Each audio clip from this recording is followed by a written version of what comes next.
Okay, yeah, thanks, Luke. You're a star. Right, I'm just going to show you this. This is a Capuchin monkey fairness experiment. Hopefully the volume will come through, but it's okay if it doesn't. The monkey on the left, she is getting cucumber. That's all we need to know. Her friend on the right, she gets something different. She gets a grape for really just doing a simple task. So this is all about fairness. Okay. Thank you, Luke. You've been an absolute star. Yeah, see YouTube. Great. So, monkey on the left, cucumber. Monkey on the right, grape. Let's have a little look. You will see what happens. So she gives a rock to us. That's the task. And we give her a piece of cucumber and she eats it. The other one needs to give a rock to us. And that's what she does. And she gets a grape. She gets a grape. The other one sees that. She gives a rock to us now. Gets again cucumber. She gets cucumber again. Doesn't get a grape. Not happy. Doesn't get grape. Hold on a sec. We're supposed to get grape. You made a mistake. So Frank gets a grape again.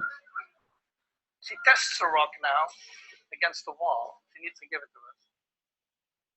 And she gets cucumber again. Okay.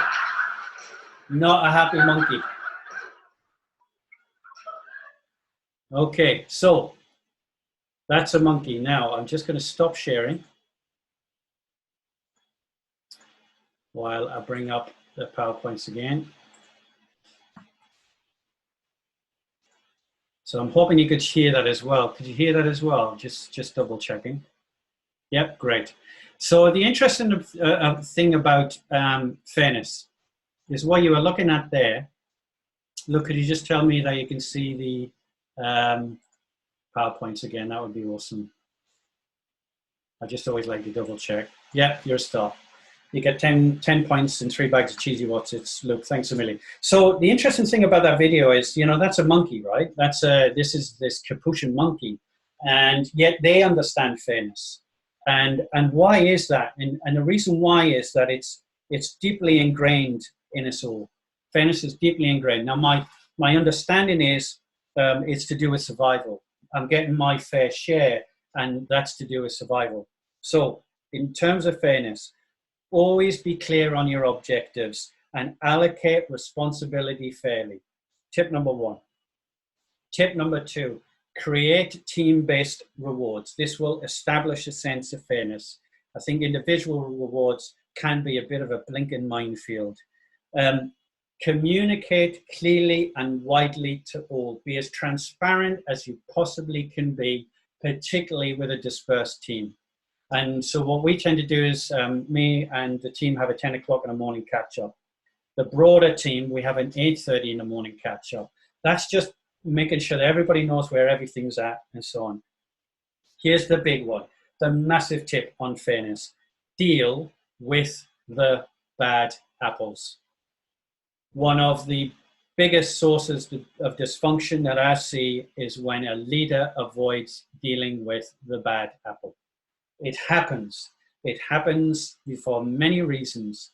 The worst thing you can do is to avoid dealing with somebody that the rest of the team know is swinging the lead, taking the mickey, not pulling the weight, being dysfunctional. All right. So in terms of fairness, yes, be clear and be transparent. All of these are profoundly important.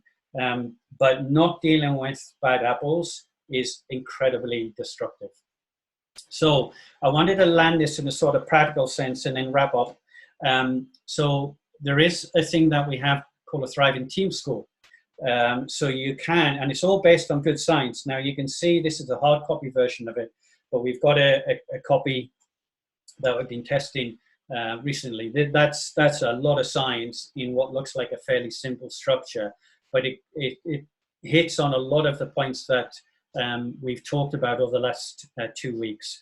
And that thriving team score, blimey, there's a mouthful, gives you an overall score for your team.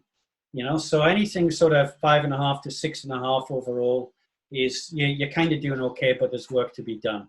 Anything below 5.5, there's work to be done. Now, if your team fill this in, and you come up in a 5.5 or below, you know that there's work to be done. When you're in the sort of 6.5, 7 bracket, you're doing pretty well, but there's always room for improvement. Anything above 8 and your team is banging along pretty well. You've got things set up pretty well. So we do have a thriving team score that's based on a lot of the stuff that I've shared over the last 2 weeks. So if people are interested in that, just let me know. We'll see what we can sort of pull together, maybe run it with your own individual team. But I wanted to land this really practically, right? So the SCARF model, I've said, here's how you can do this, 2 or 3 tips per part of the model. But also there's this other stuff that's going on. So psychological safety, feeling safe. This is from Aristotle, Project Aristotle, Google's work. But I think there's a couple of things I want to draw out from this, because I think it is important that the neuroscience is also attached to something practical, okay? Because the neuroscience by itself is not enough, believe it or not. It will certainly massively improve the team, but then you need to land it in a sort of concrete, practical way, more than the sort of tips that I've just given. So psychological safety, SCARF will create more psychological safety. Happy days, job done. Dependability, I'd scribble this down. Team members get things done on time and meet Google's high bar for excellence. That means I trust the person to my right-hand side.